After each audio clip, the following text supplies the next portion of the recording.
very proud to introduce a childhood friend of mine. Kara and I grew up in the same small group with two other families besides ours, and so we've known each other for a very long time. Kara, before graduating student at university, it just became a university. It was the next day. It was right next year, so it became the university. She then moved to Iowa. Worked for a while at a small Quaker school, attended the Iowa Center for Writers and Playwriting, a prestigious organization, and then shifted the way she wrote and went to law school and did that. She's worked with immigration issues since the time she graduated. She did some voluntary service down at the border, Texas-Mexico border early on, and that sort of sparked the fire in her. She is currently a federal public defender in San Diego and has been working with immigration issues in Texas, Arizona, and California for about 25 years. Okay.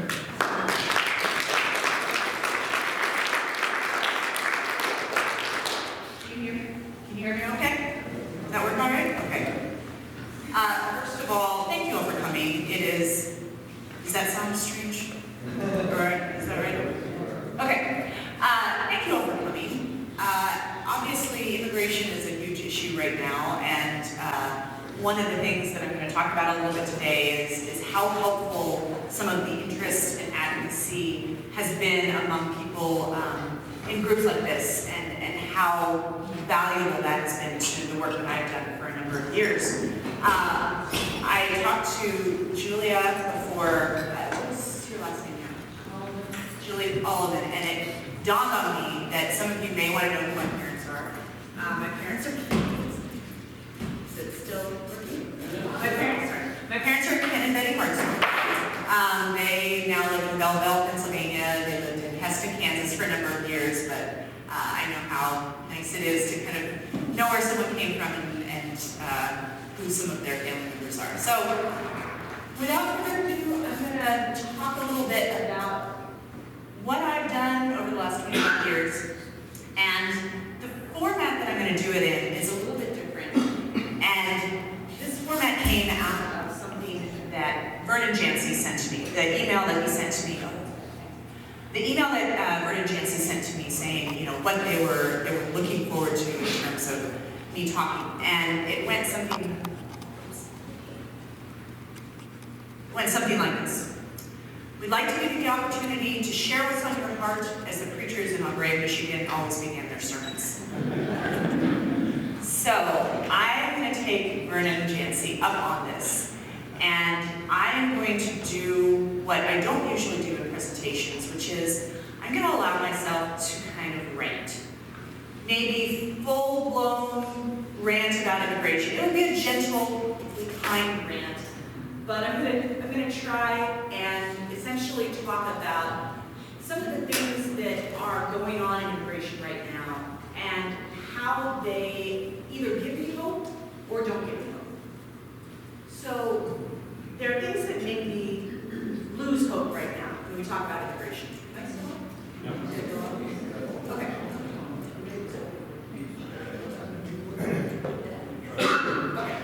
I thought we could get that out. That's okay. Okay, can you hear this? All right.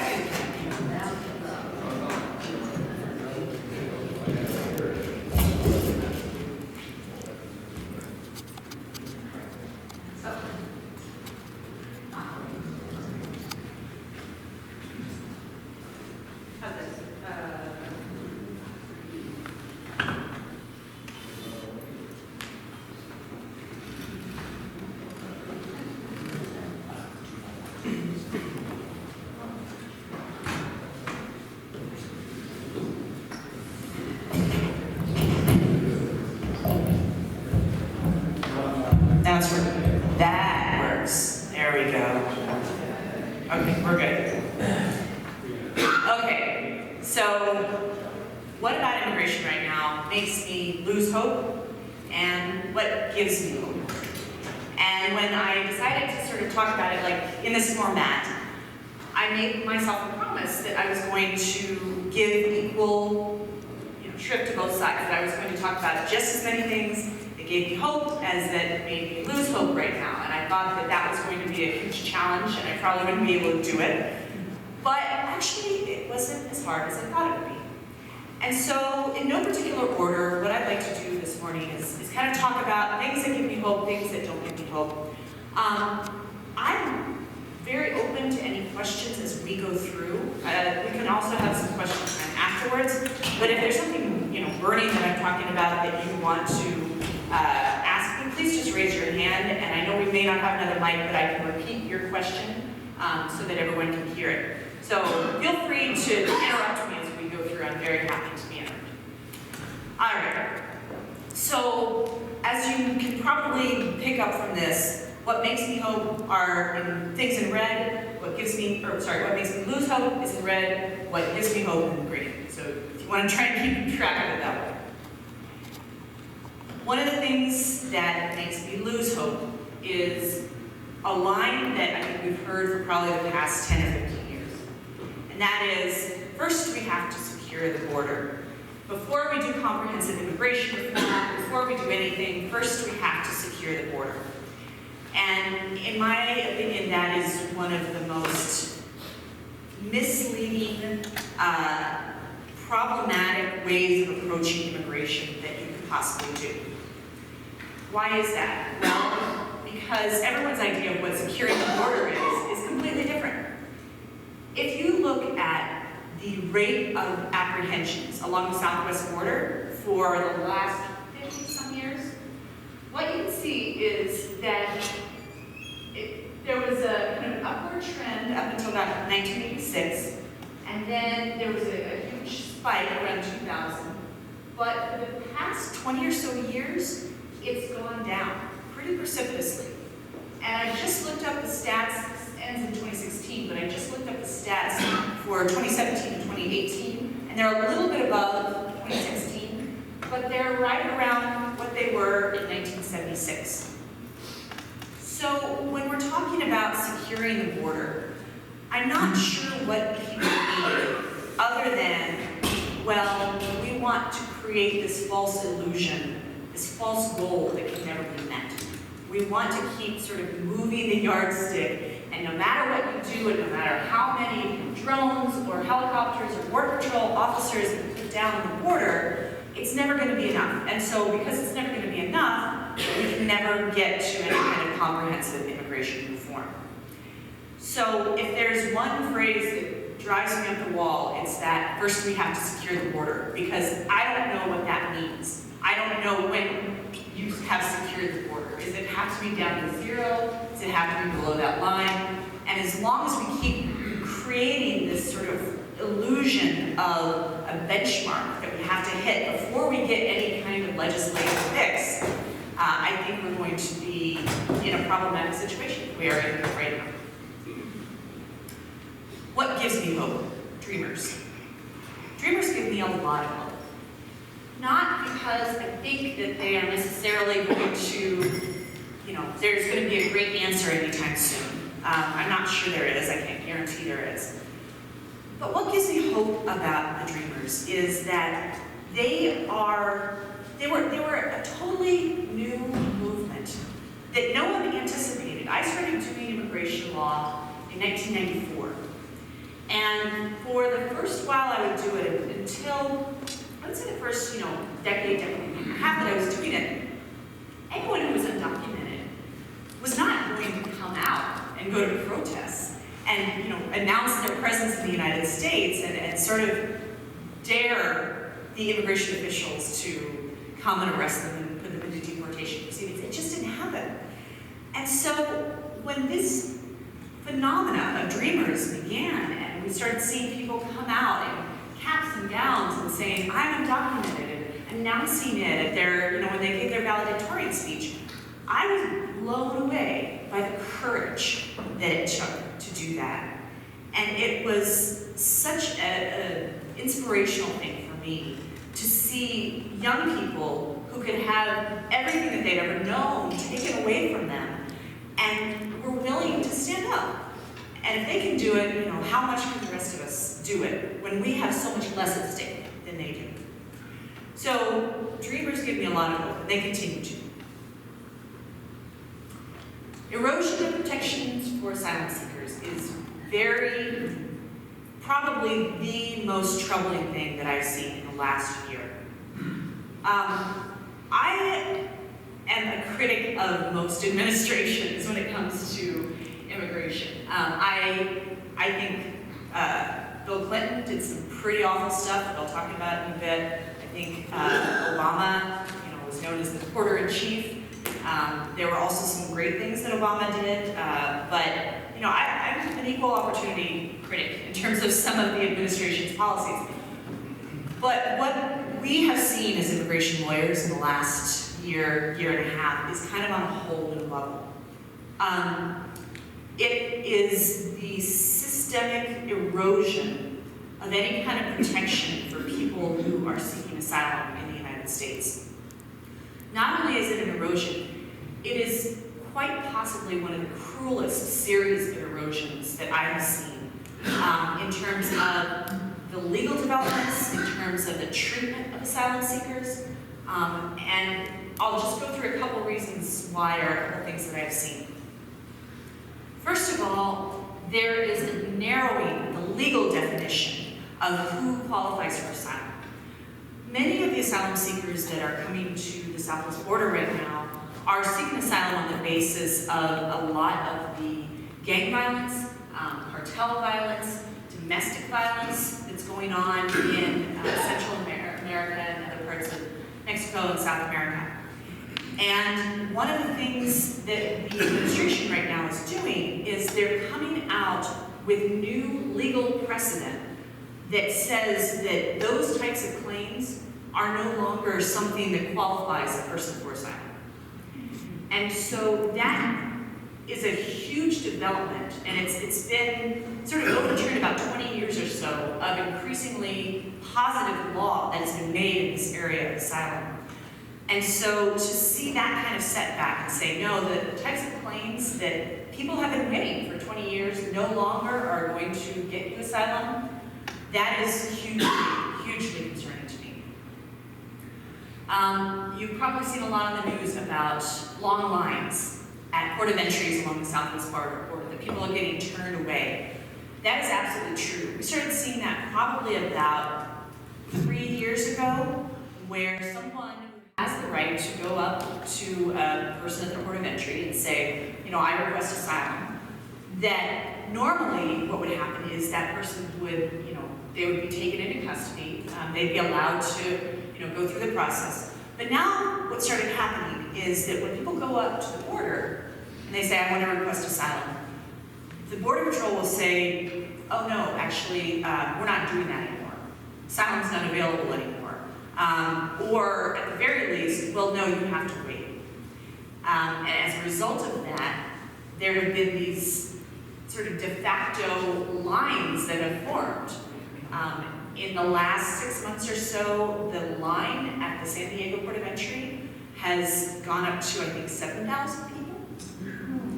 And they have this notebook. They have these notebooks where everyone writes down their name, and then the Border Patrol says, okay, well, we'll let in about anywhere from 30 to maybe up to 100 people, but usually about 30 or 40 people. And those 30 or 40 people are allowed that day to come in and apply for asylum. Everyone else has to wait. So you only have a very small portion of people who are being let in to apply for asylum. And when they are, then there's a lot fewer protections. So there's a real problem right now in terms of these camps, these lines, people who are congregating along the southern border, the southwest border, and living there for months and months and months while they're trying to wait to apply for asylum. Making a legal entry a bar. So most of the types of cases that I do right now, as technically I'm a criminal defense attorney, the cases that I do right now are cases that involve not necessarily keeping someone in the United States as part of their immigration case. I represent people who cross the border illegally and are charged with a crime.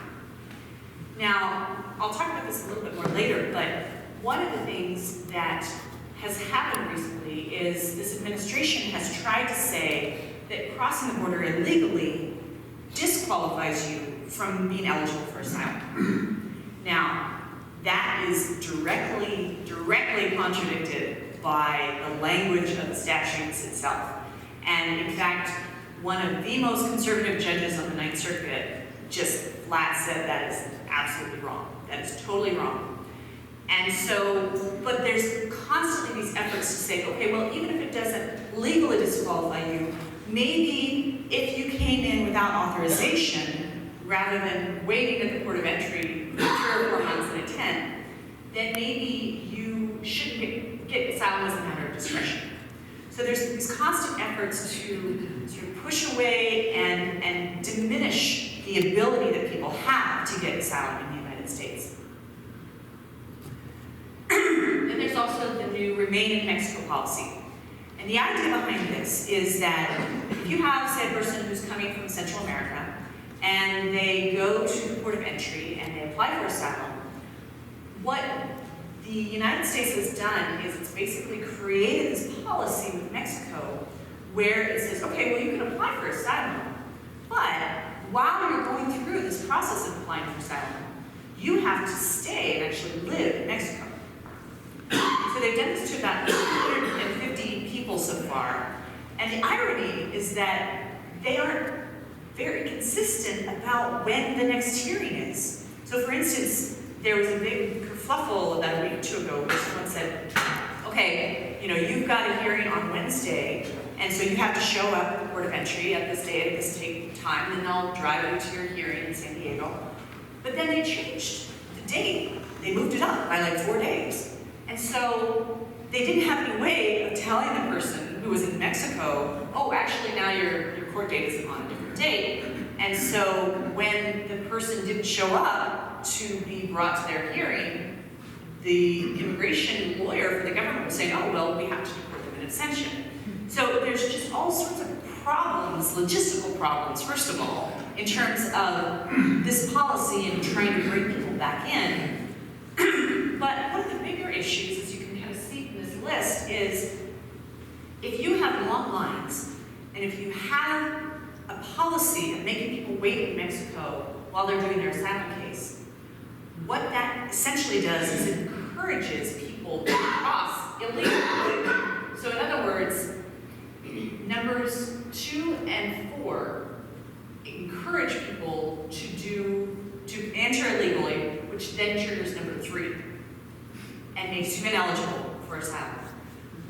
I am not necessarily by nature a conspiracy theorist, but I am a little bit conspiracy theorist when it comes to this. I think that some of the policies that are in place right now and are being added, to our pantheon of how we deal with immigration are designed to create a system where people are no longer eligible for the type of relief that they're trying to seek. Okay. What gives me hope? Good Samaritans. Out of all of this, horrible, cruelty, nasty policy stuff that's going on, in spite of that, there are still so many people doing amazing work here in Harrisonburg, on the border, all over the country. This is a picture of some Good Samaritans. Literally, that's the name of their organization, is the Good Samaritans. They go out and they leave water in the desert so that people who are crossing are less likely to become dehydrated and die in what can be a very dangerous crossing. There are people, this is a friend of mine, Joanna Williams, who runs a shelter in Nogales for people who are being deported and have nowhere to go once they get off this bus on the other side in Mexico. And they give them a place to stay for a couple of days. There are other people who are welcoming, who are providing all this assistance. And I think that there is a lot to be said for not just looking at, what are the really horrible things that are happening to immigrants right now, but who are the people who are stepping up? And who are the people who are taking their time to hike out to the desert, leave water, to give asylum seekers a home, to help families integrate once they're here, all of those things. I find a lot of hope in that. Family separations. So we started seeing family separations about like late last April and May is when they started. And the idea behind family separations is that if people are caught crossing the border with their children, then because there's this zero tolerance policy, and because the person is being criminally prosecuted for illegal entry, because you can't have a child in a prison with an adult, then essentially the children are going to be taken somewhere else, and the parents will be criminally prosecuted. What the practical import of this meant is that when people in my office would go out and talk to their clients for the first time and say, okay, well, I'm your public defender, I'm going to represent you in this criminal proceeding, that then the parent was so traumatized because all they could think about was, where is my kid? Is my kid going to be okay? Will I be able to get my kid back when this is over? You know, I might be able to plead to a crime and I'll get time served, but can I get my kid back afterwards? And this was understandably all-consuming to the point where we couldn't even have conversations with our clients because their heads were somewhere else. They couldn't even focus on what was in front of them in terms of, okay, this is the decision we need today, are you going to plead guilty, are you going to fight your case? And it was, in all honesty, not a situation where people can make a knowing, intelligent, and voluntary plea. That's kind of the standard that we have. Before you plead guilty to a crime, you have to say, the judge has to find that this is a knowing, intelligent, voluntary plea. If your head is so off somewhere else that you can't even focus and can't even understand what the charge is that you're pleading guilty to, then you're not making a plea. Then your ability to get out and get back and be reunited with your child is jeopardized. So it was a horrible, horrible situation. And to be fairly honest with you, it is still happening. Even though officially that policy has ended, there were certain exceptions that were made. So for instance, say that you had a shoplifting conviction from 20 years ago. You are technically a criminal alien, and criminal aliens are not subject to the bar on the family separation. So we talk to people every day who, my 4-year-old is in this giant tent in Texas. My, 8-year-old is I don't know where. And it is one of the worst logistical jobs I have ever seen by the government in terms of how little effort and money and time they put into thinking about how these kids were going to be reunited with their parents after the case was done. It was just a bureaucratic, absolute nightmare. But what gave me hope out of all of that was the outrage over family separations. When I started doing immigration in 1984, it was certainly something that people would talk about, but not every day. You didn't see the news every day. And that is one of the biggest things that I've seen change over the last, I would say, 5 years or so. Suddenly immigration always seems to be a headline. It's what people are talking about all the time. And so when this family separation came, I have my Facebook feed and I see people who I knew from EMU or high school or everything like that. Suddenly, I was seeing people who had never talked about immigration on Facebook, who had never posted anything political, who were absolutely horrified at what was going on with family separation. And they were posting things and they were asking them to donate. And it's strange, sometimes you never know what is going to sort of capture the consciousness of a nation. You don't know where the next big outrage is going to come from. But somehow, family separation hit a nerve in this country.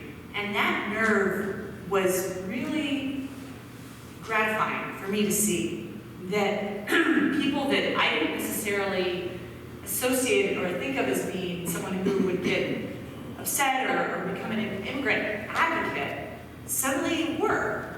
And I found that really heartening.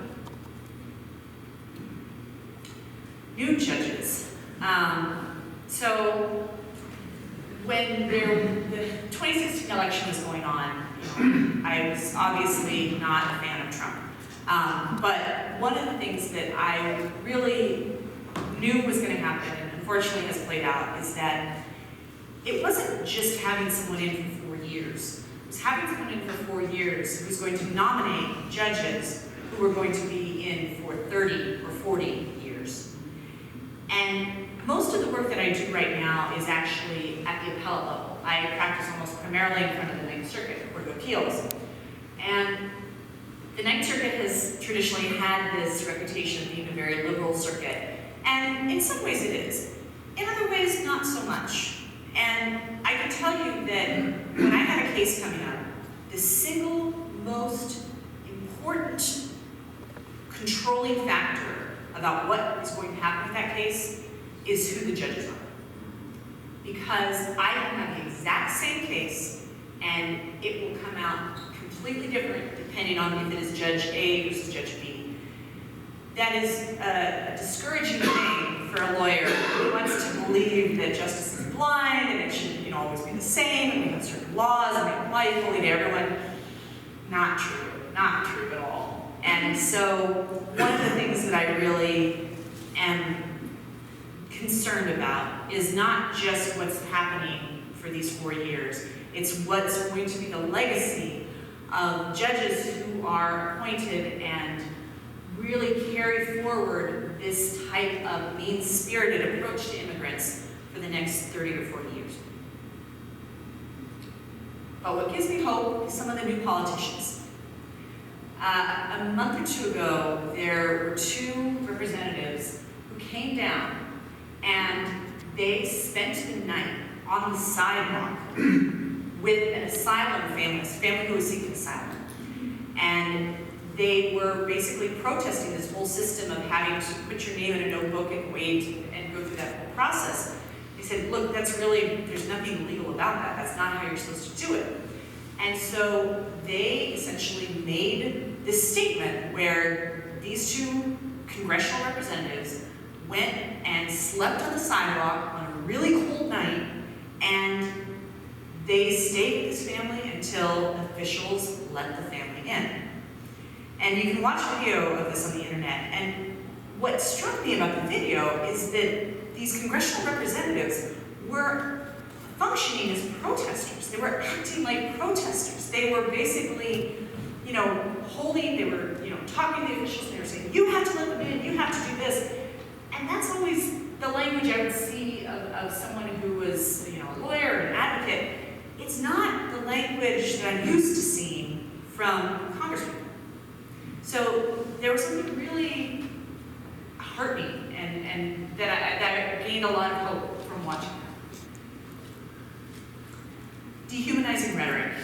So one of my extended family sent an email around to some people in our family, and it was, my mother forwarded it to me, and I saw it, and I'm just going to read it to you.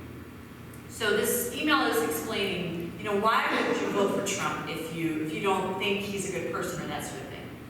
It says this: you've been on vacation for 2 weeks. Imagine this. You come home, and your basement is infested with raccoons. Hundreds of rabid, messy, mean raccoons have overtaken your basement. You want them gone immediately. You call the city and 4 different exterminators, but nobody can handle the job. That there's this one guy, and he guarantees to get rid of them, so you hire him.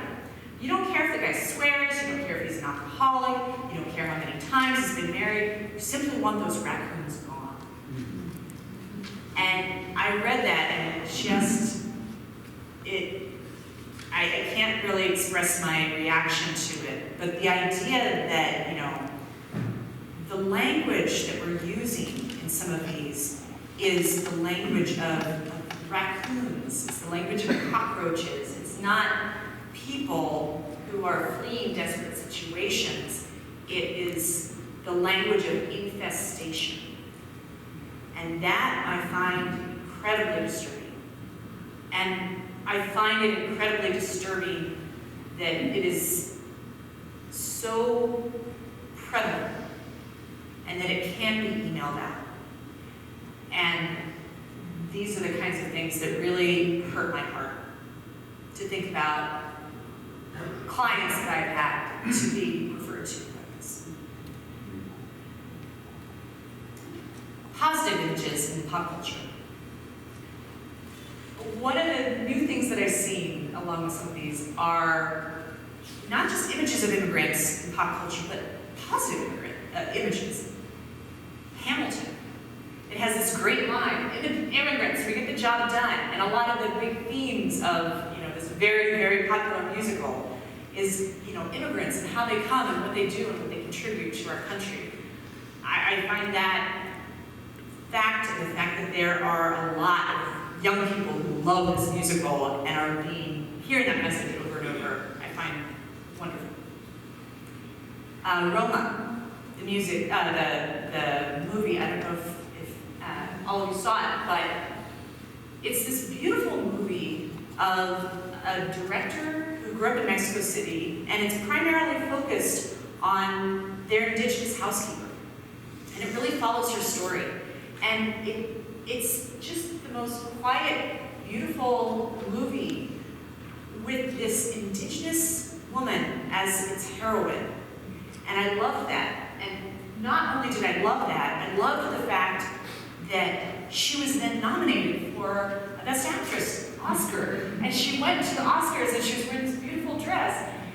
It was a huge shift in perception to see this woman who, in many ways, is considered, or has been considered for many years, to be sort of the bottom of the barrel of our social status.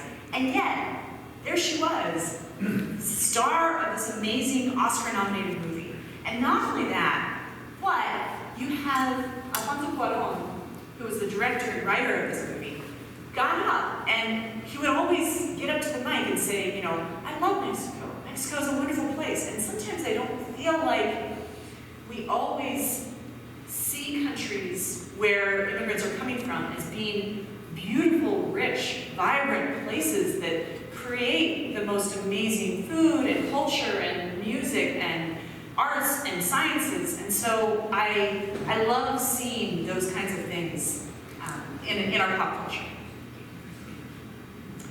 So you saw this picture earlier about the Good Samaritans. One of the things that I didn't tell you when I showed it the first time is that this was a spread in Vogue. There was this whole spread about the women of Arizona who are working on immigration. And Vogue, of all magazines, is highlighting women who are not 6'3" and rail thin, and they're highlighting women who are walking out in the desert in their 50s and 60s, and they're showcasing these women as heroines in society. I find that just fascinating. I still have a lot of problems with Vogue for other reasons, but I love that they did that. Operation Streamline. So, Operation Streamline is what I'm spending probably about 80% of my time on right now. It's existed since about 2005, and the idea behind Operation Streamline is that when you have people entering the United States, crossing the border illegally, if you have a zero-tolerance policy, if you arrest them and prosecute everyone who's caught doing this, then this will discourage other people from coming in to the United States illegally. So it started in 2005, it spread along the border, it came to Arizona in about 2008 while I was there, and just last July, it came to San Diego. San Diego was the last place on the border that didn't have Operation Streamline. So for years, in San Diego, for instance, there were certainly prosecutions, but they were for the more serious offense of illegally entering the United States after you'd already been deported. So, and even those cases, they only brought it against people who had pretty serious criminal histories or had come and gone many more times. So in 2017, my office, or actually I shouldn't say my office, in San Diego in 2017, there were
did that. She's worked with immigration issues since the time she graduated.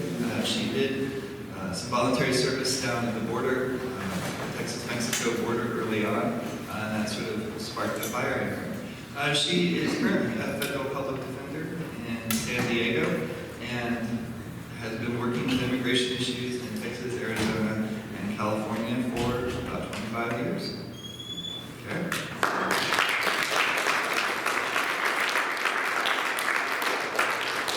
Can you hear me okay? Does that work all right? Okay. First of all, thank you all for coming. Does that sound strange? All right, is that right? Okay. Thank you all for coming. Obviously, immigration is a huge issue right now, and one of the things that I'm going to talk about a little bit today is how helpful some of the interest and advocacy has been among people in groups like this, and how valuable that has been to the work that I've done for a number of years. I talked to Julia before, what's your last name now? Julia Olivan, and it dawned on me that some of you may want to know who my parents are. My parents are Canadians. Is it still working? My parents are Ken and Betty Hartzler. They now live in Belleville, Pennsylvania. They lived in Heston, Kansas for a number of years, but I know how nice it is to kind of know where someone came from and who some of their family members are. So, without further ado, I'm going to talk a little bit about what I've done over the last 25 years. And the format that I'm going to do it in is a little bit different. And this format came out of something that Vernon Jancy sent to me, the email that he sent to me. The email that Vernon Jancy sent to me saying, you know, what they were looking forward to in terms of me talking. And it went something like this. We'd like to give you the opportunity to share what's on your heart as the preachers in Aubrey, Michigan always begin their sermons. So I'm going to take Vernon Jancy up on this, and I am going to do what I don't usually do in presentations, which is I'm going to allow myself to kind of rant. Maybe full-blown rant about immigration. It will be a gentle, kind rant, but I'm going to try and essentially talk about some of the things that are going on in immigration right now and how they either give me hope or don't give me hope. So there are things that make me lose hope right now when we talk about immigration. Can I still on? Yeah. Okay. Okay. I thought you could handle that's okay, can you hear this? All right.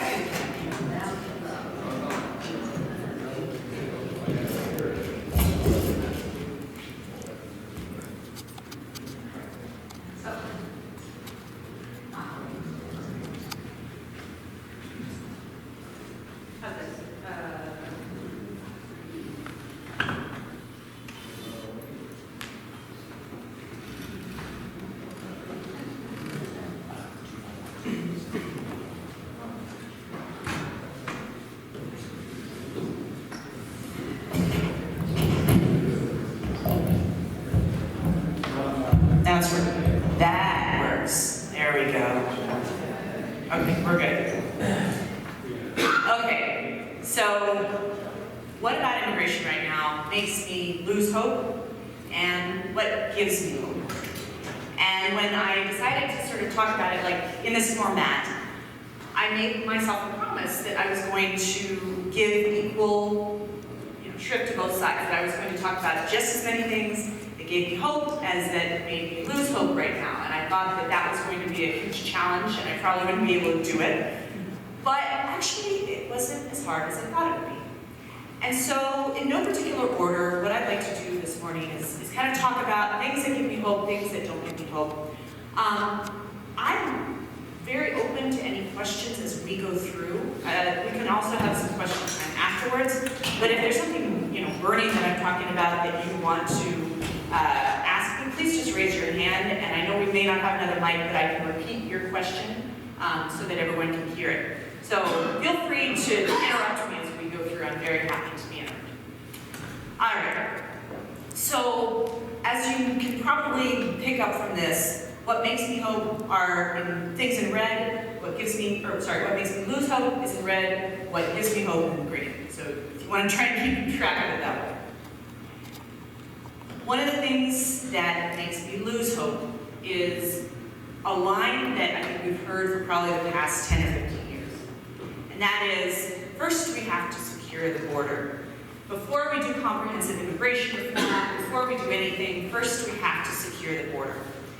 And in my opinion, that is one of the most misleading, problematic ways of approaching immigration that you could possibly do. Why is that? Well, because everyone's idea of what securing the border is completely different. If you look at the rate of apprehensions along the southwest border for the last 50-some years, what you can see is that there was a kind of upward trend up until about 1986, and then there was a huge spike around 2000. But for the past 20 or so years, it's gone down pretty precipitously. And I just looked up the stats, this ends in 2016, but I just looked up the stats for 2017 and 2018, and they're a little bit above 2016, but they're right around what they were in 1976.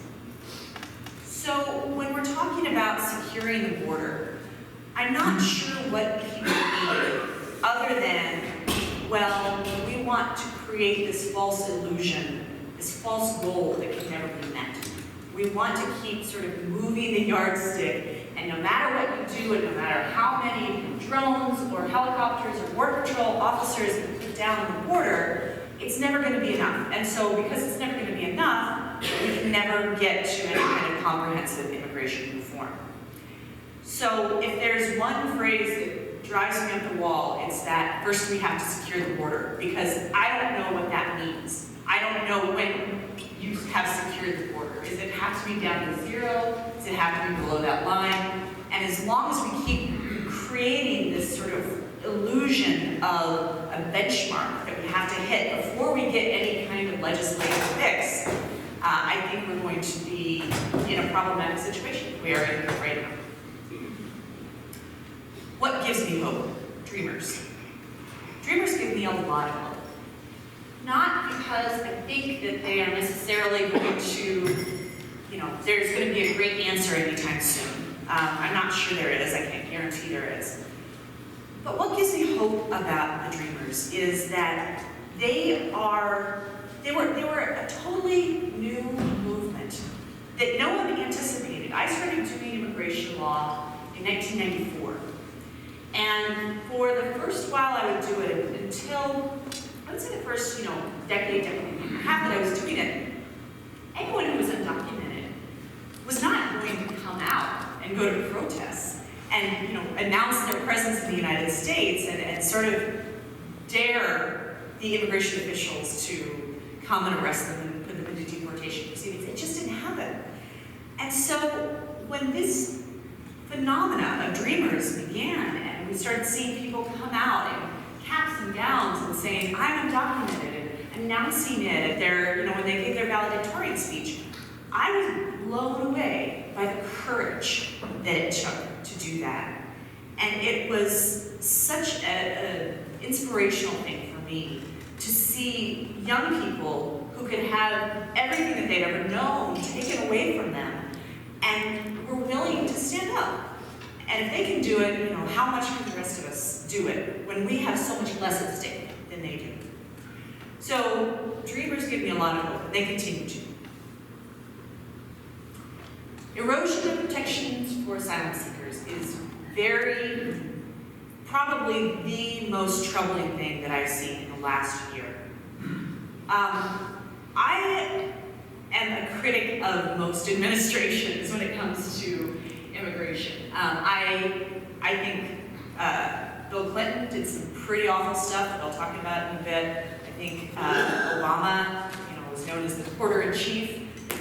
There were also some great things that Obama did, but I'm an equal opportunity critic in terms of some of the administration's policies. But what we have seen as immigration lawyers in the last year and a half is kind of on a whole new level. It is the systemic erosion of any kind of protection for people who are seeking asylum in the United States. Not only is it an erosion, it is quite possibly one of the cruelest series of erosions that I have seen in terms of the legal developments, in terms of the treatment of asylum seekers, and I'll just go through a couple reasons why, or a couple things that I have seen. First of all, there is a narrowing the legal definition of who qualifies for asylum. Many of the asylum seekers that are coming to the southwest border right now are seeking asylum on the basis of a lot of the gang violence, cartel violence, domestic violence that's going on in Central America and other parts of Mexico and South America. And one of the things that the administration right now is doing is they're coming out with new legal precedent that says that those types of claims are no longer something that qualifies a person for asylum.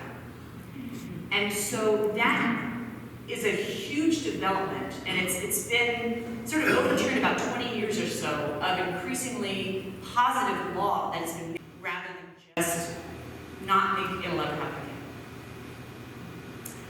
All right, what gives me some pain is expedited removals. One of the things that you can see from this chart is that over time, the number of cases that are decided by immigration judges is a fraction of what it once was.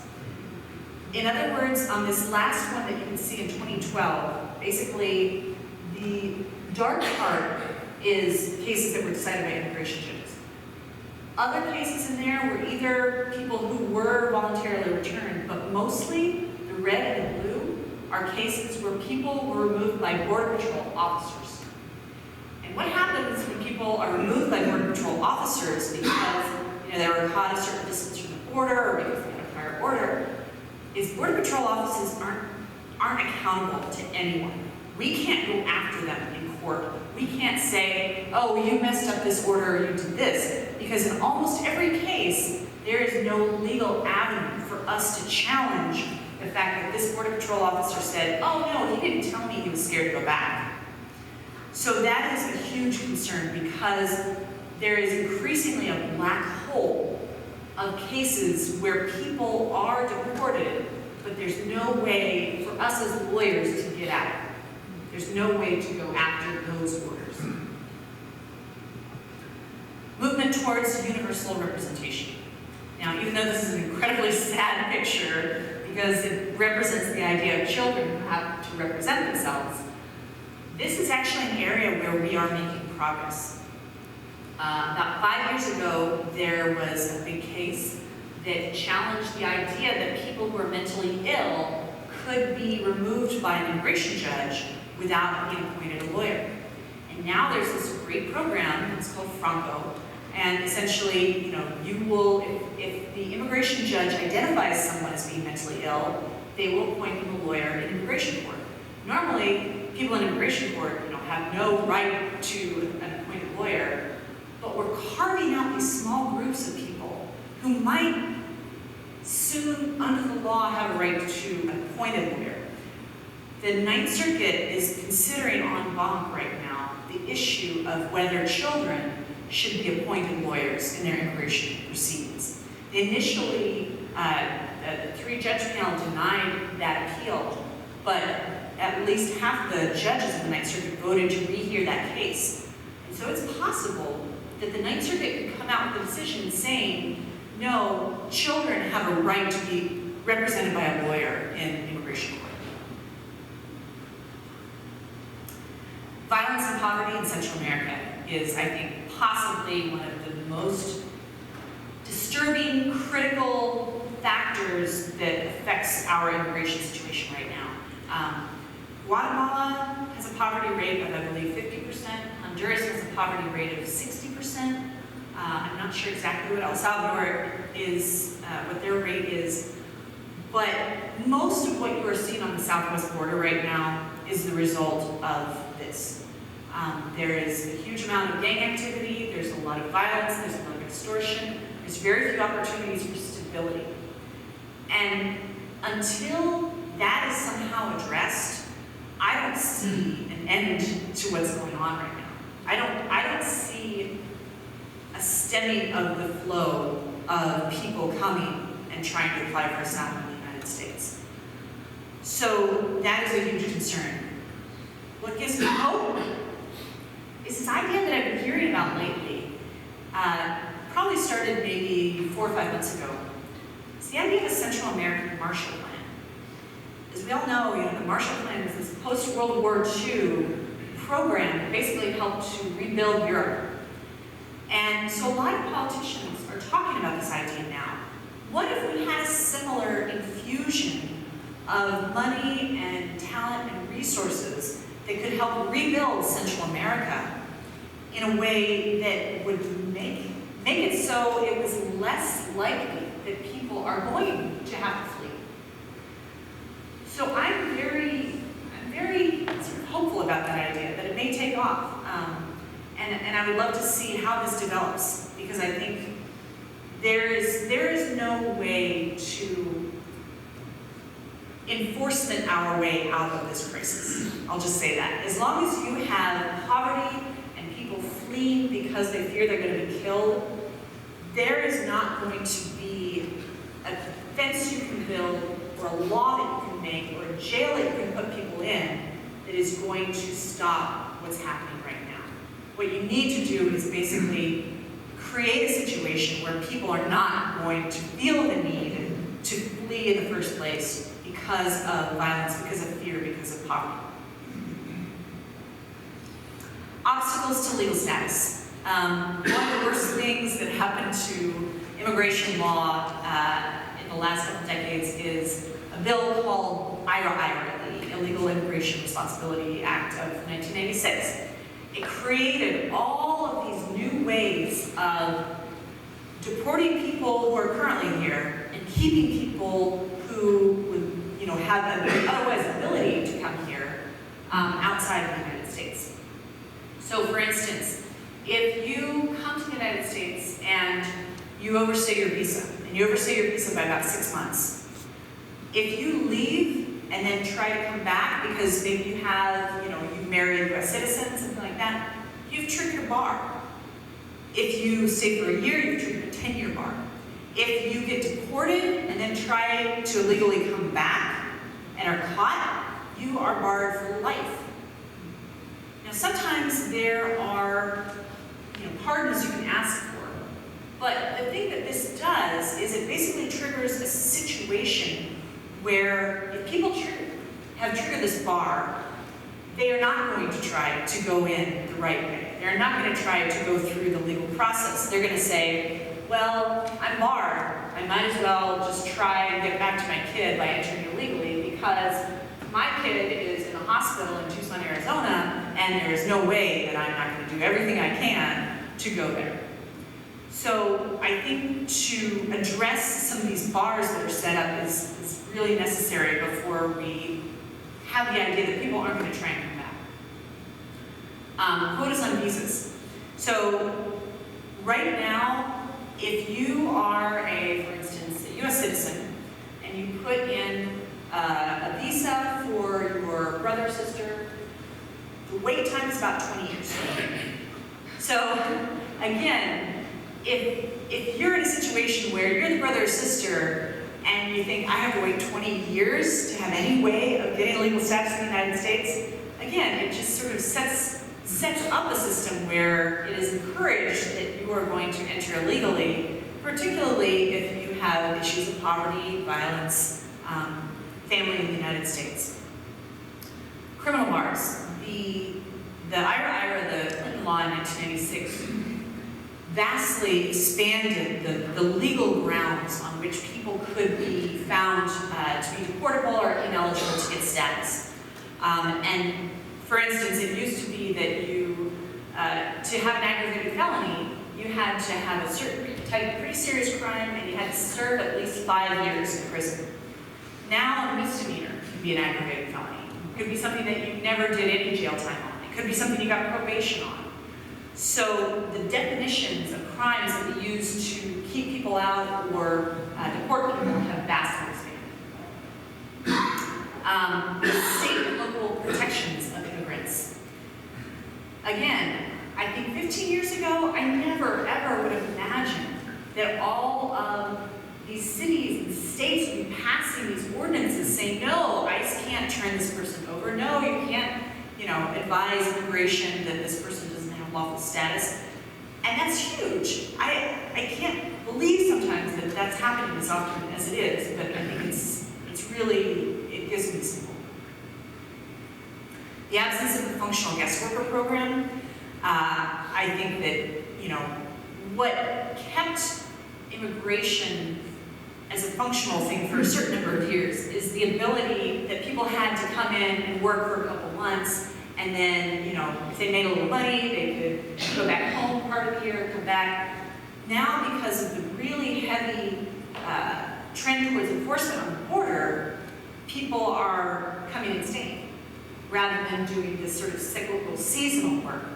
So if you have a functional guest worker program, people who are not necessarily fleeing violence are going to have kind of a safety valve to get some income to, frankly, do a lot of work that a lot of other people in the United States aren't willing to do, and to not necessarily stay here permanently, but to keep their family and their home base in another country.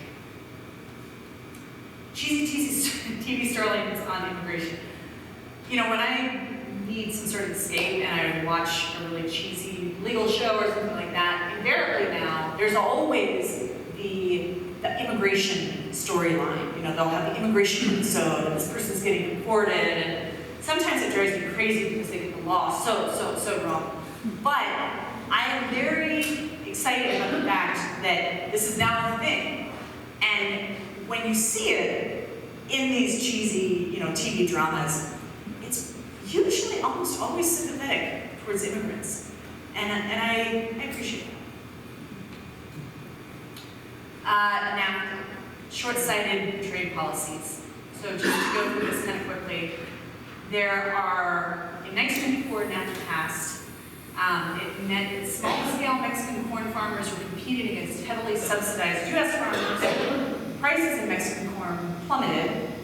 5 million Mexican family farmers were displaced, and immigration rises by 79%.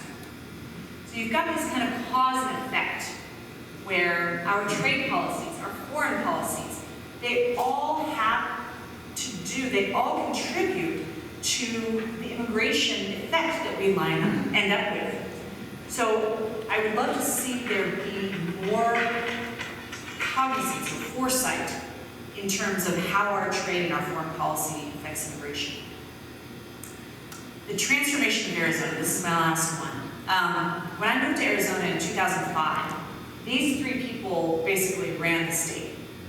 Andrew Thomas was Maricopa County attorney. He was prosecuting huge numbers of immigrants for essentially trespassing, using state law. He was going after pro-immigrant advocates. And then Sheriff Joe, who some of you may have seen, was basically doing a lot of just state-sanctioned racial profiling. He was not shy about the fact that he would pull over people because they looked Hispanic. And then if there was anything that he could do to turn them over to ICE, he absolutely would.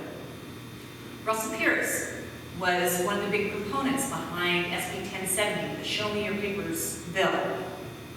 And so when I came in 2005, I thought these guys are running the show, and there is no way they're going anywhere. And then, in 2012, Andrew Thomas was disbarred. In 2016, Sheriff Joe lost his re-election, and he was found guilty of contempt. Now, he was pardoned, but he was found guilty first. And then, in 2011, Russell Pierce was recalled by the same voters who had elected him only like a year before. And I need to remember this sometimes, because when it seems like there's people in office who are so entrenched and they're so powerful, you know, the Chris Kovacs and the Trumps and the Jeff Sessions, just wait a little bit. It can change. It can change. So that's sort of my what gives me hope, what makes me lose hope. Often people ask, well, what would you do if you were king or queen? You know, what bills would you pass? And I'm really bad at policy, and I'm really bad at, kind of figuring out what the law should look like. But if I had to name a couple, it would probably be abolish the crimes of illegal entry and re-entry that we talk about, DACA and DAPA, legalization for people who are here without status, an agricultural guest worker program, a rollback of those bars I talked about, and abolish mandatory detention, which is the reason that a lot of immigrants give up on their cases and don't fight their cases, and more protections for asylum seekers. So the last slide that I want to talk about is, here's what's helpful. And I really appreciate you all asking me to come here today, because I think that organizations like this are hugely useful in terms of my work and the support that you give to work that lawyers like myself and others are doing. So what would I ask you to do if I had the ability to very kindly ask you to help out our immigration struggle and your immigration struggle? Continue the pressure, the advocacy, the media, the calls, the votes, all of that. The more attention immigration gets, the easier my job is. Because as long as this all stays in the spotlight, there's more calls for transparency. And that is hugely, hugely important to what I do. Encourage big picture thinking, how immigration relates to other parts of our government decision, trade, foreign policy, other things. Don't just see it as this small, narrow immigration issue. See how it weaves itself into other aspects of what our government is doing. Casting immigration as a moral, religious issue that appeals to evangelicals, I think, is hugely useful. There was a great, wonderful protest in San Diego a couple months ago where it was all clergy, and they came down and they marched down the beach to the border wall goes right out into the ocean. And I watched it and I was transfixed, because there's people in their vestments from all types of religions and denominations, and it was incredibly powerful. I think immigration is one of those areas where we can capture some moral high ground in terms of what would Jesus do. Jesus would obviously welcome the stranger, the foreigner. So I think getting our position in on that and allowing this issue to be defined by us rather than the other side is really helpful. And then the last thing I would say is there's always going to have to be compromise. I don't have any illusions that we're going to get anywhere legislatively without some sort of compromise. But one thing that the immigration community has done very, very well is they've done a good job of not throwing other parts of the immigrant community under the bus. For instance, I have worked a lot with people who have some pretty bad criminal convictions. It would be very easy for the dreamers to say, you know what, just make some really, really harsh laws for those criminal people, and then just give us status. And to their credit, they haven't done that. They haven't thrown other immigrant communities under the bus. They said, no, it's all or nothing. You can't use us as a wedge to try to demonize another group of people. And I think that's incredibly powerful. And I would, actually my mic's out now, so I think that's a great time to stop. So I'm, can you hear me?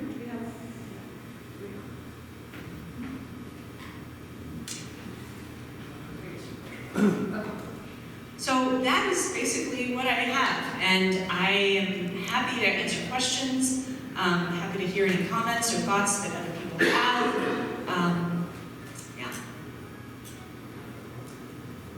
Well, here's your chance. Karen will not be here next week. She's here today. So your questions today are very important. I'm interested in the Marshall Plan idea. I don't think it should be run by the United States, that's for sure. And that did work in Europe to some extent. I'm wondering what you think about letting the Marshall Plan be run by Costa Rica. I have no problem with that. I agree with you. I think there is really good reasons to not have it run by the United States. Where the resources will come from, where the actual money to do it, will probably be mostly the United States. The question then is the United States going to give up money that easily to have it run by another country? Probably not, but I think that'd work if they did.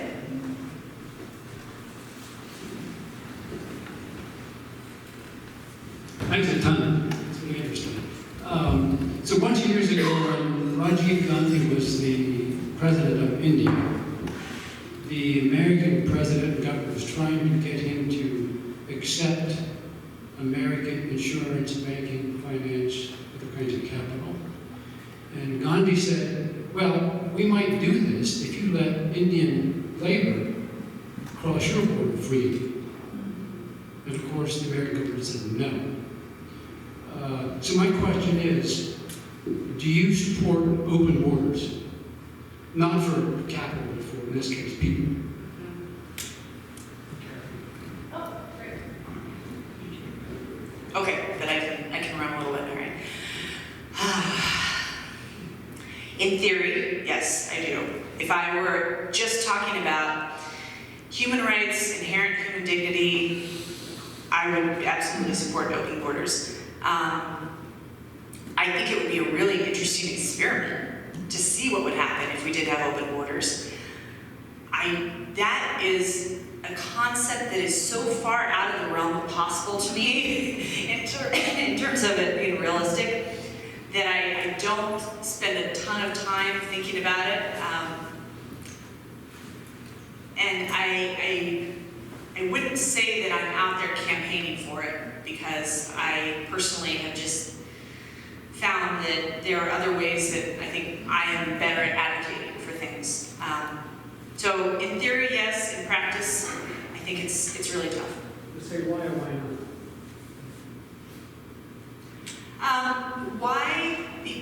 Why would I support open borders? Because I don't have necessarily an interest in protecting a person of one nationality more than another. I don't think that my worldview and my theology does not support the idea that if a person is starving in another country, that me being here having food is okay. And so if giving a person the ability to come here and not starve is what it takes, then yeah, I support that. I just don't have a lot of fidelity to nationality. And so if open borders creates less poverty and violence, then I'm all for it. I don't really have a good answer on that, but I hope that is helpful. Okay, next question here. Just to comment, Rick, in 2001, The Economist had a survey on immigration, as they typically do, and there are issues like article on China trade, something. In November of 2001, The Economist had a nice survey on global migration, and the ratified market solves all ills was tasked with The Economist embracing, let's put labor as freely flowing in the global economy as fiscal capital. That basically died in the aftermath of September 9/11. But ironically, this is, was overshadowed by all of that. But just to say, even The Economist at one time took a bold statement, even within our generation, to task that idea that let's put all the variables of the free-flowing market economy at play. There are millions of things I'd like to respond to here, but grateful to have you here and for taking on the invitation to come for a couple of days with us. There's a quote that comes to mind that I was reminded with in my 15 years of work in migration advocacy. If the hiding of names and faces contributes to evil, then we must put names to faces and stories to people. This is a group that has designed humanitarian and relief organization advocacy strategies and institutions that continue to evolve generation after generation, founded on faith values. And the means to the end to affect change is often through those values, names and faces and stories to people.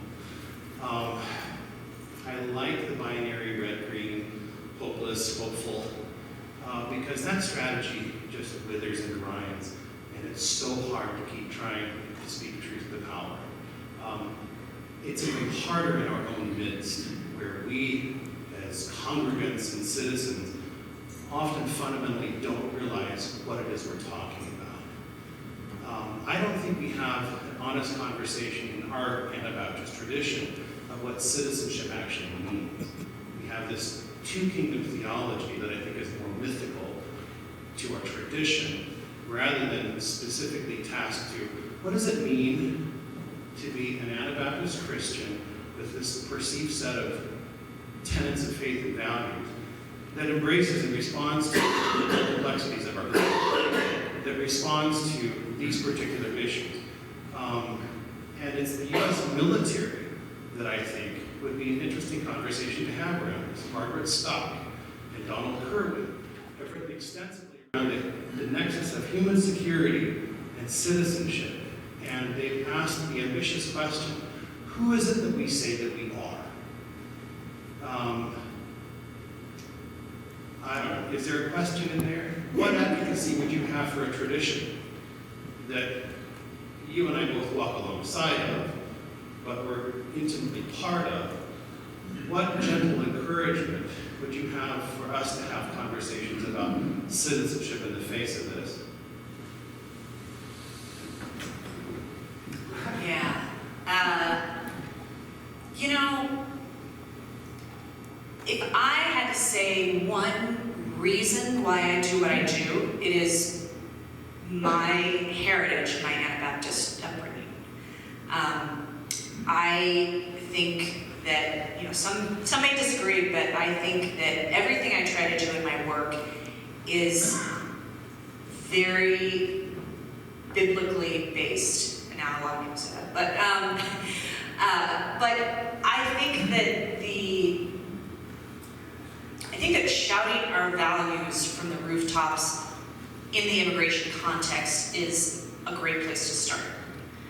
And the idea of, you know, when you were asking me about open borders, the idea that maybe we shouldn't be quite so tribal. Maybe it shouldn't be a, you know, make sure my needs are met first. Maybe it shouldn't be a, you know, country over humanity. I think that those are all values that deserve more airtime, and I think that organizations like this that give them more airtime can only help. So that, I guess, is the best response I have. Okay, next question here. With regard to the Marshall Plan idea, to what extent has the movement of migrants been influenced by who the U.S. aid has gone to in Central America?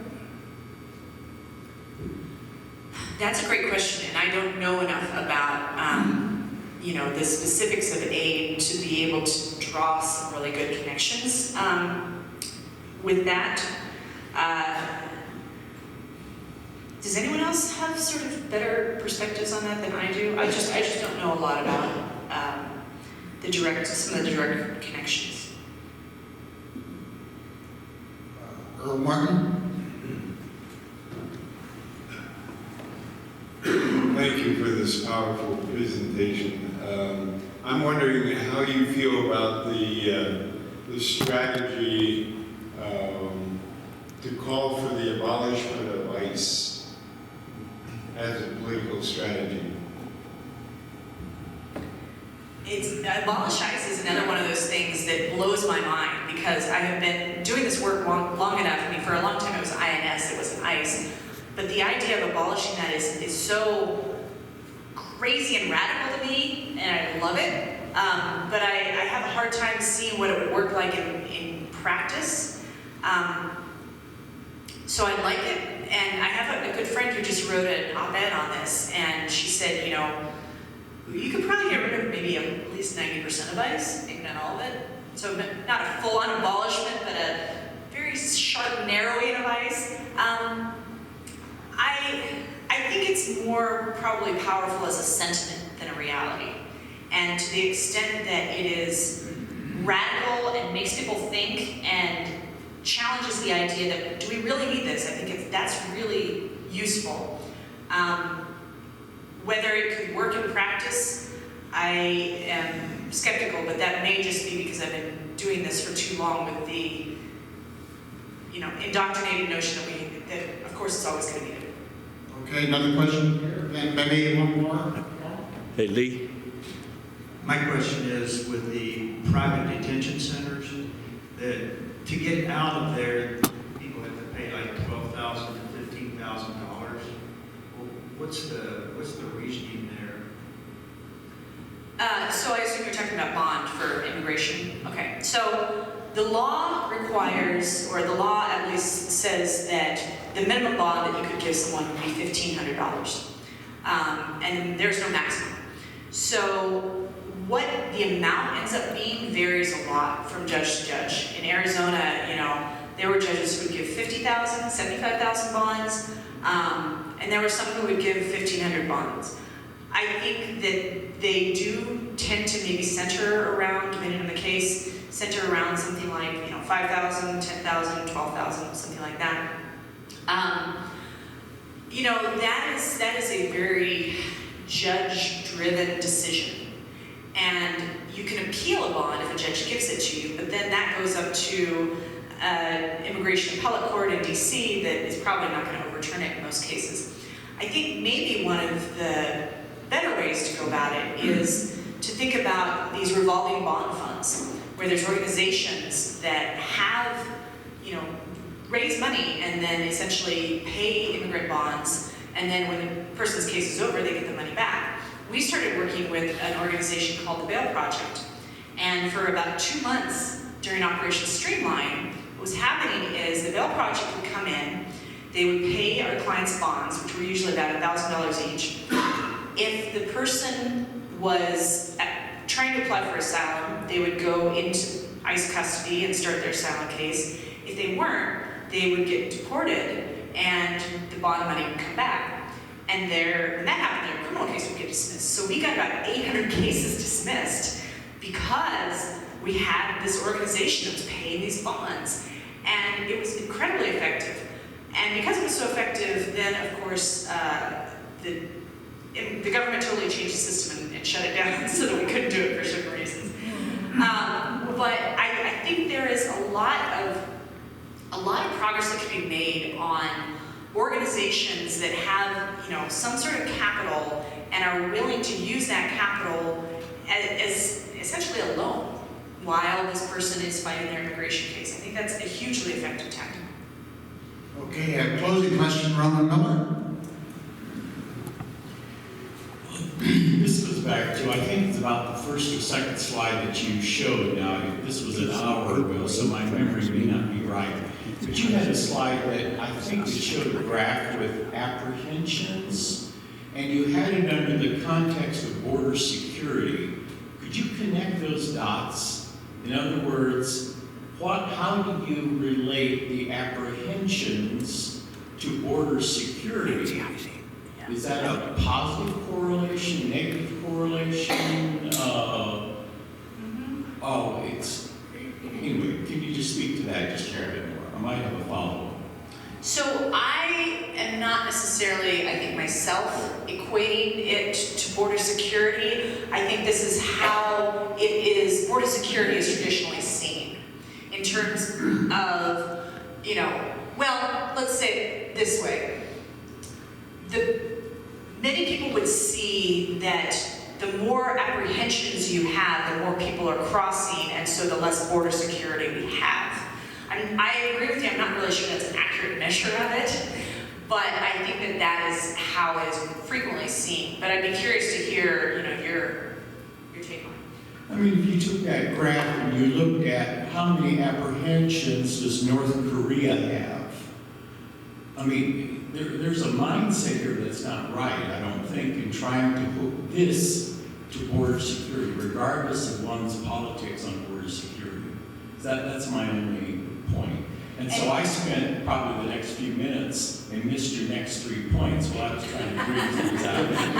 I'm sorry that I was distracted in that sense. So your point would be, North Korea, for instance, doesn't have a lot of apprehensions, and so that doesn't mean that they don't have border security. They have tons of border security. Right, exactly.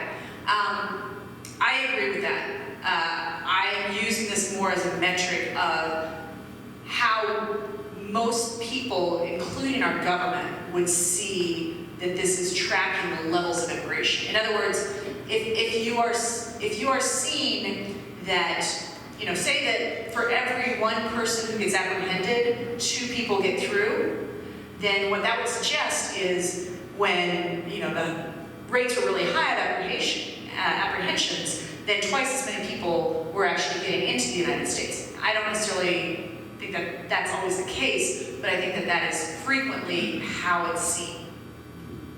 Okay. You know what we have? We have one of our own in San Diego, Kara Hartzler. Give her a... And